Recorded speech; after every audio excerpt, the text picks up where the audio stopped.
What's up? Kaya na tayo guys. Kaya na tayo guys. Sinayada muna. Guys, meron tayo dito pambalansi kagad. Ito, ang papaya ini. Napakabisa.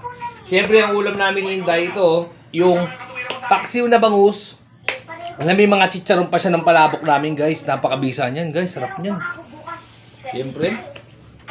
Yung sausawan namin, marami ng sili. Niligyan pa rin ni Inday ng sili. Parang ano parang palaban na palaban. Tignan nyo guys. Oh. Oh, nakaw? Yung mga sausawan, syempre, alam na.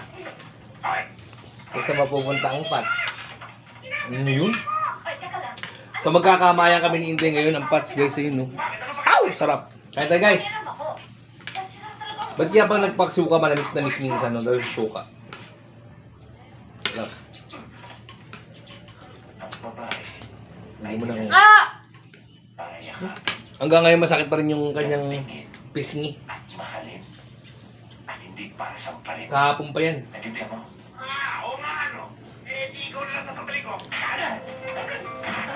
Guys, oh. Pats, oh. Yung pats. Sarap. Suwang ngayon na sili. So, first bite na mabisa.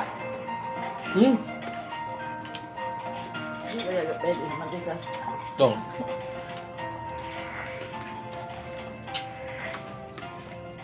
Ayaw niyo mong gamot eh. Wala. Wala, mga luya. Nakakain na maayos. Wala, anghang. At hindi ako tatablan yan eh.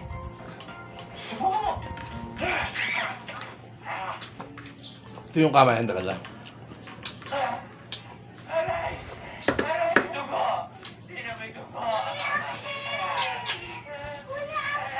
Hindi masugol tayo magka-agout niyan guys. Salamat ang lahat, tinulungan mo ako.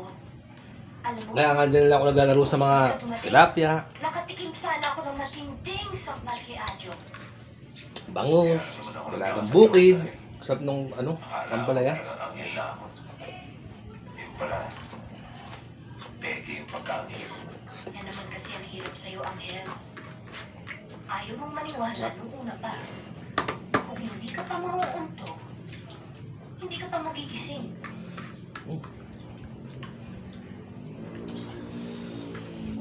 Hindi na nga problema eh. Madalas ako maunto. Pero ngayon lang ako nagising. Ng ano, ampalaya, hindi siya maaalat, mapait. Kasi yun ah.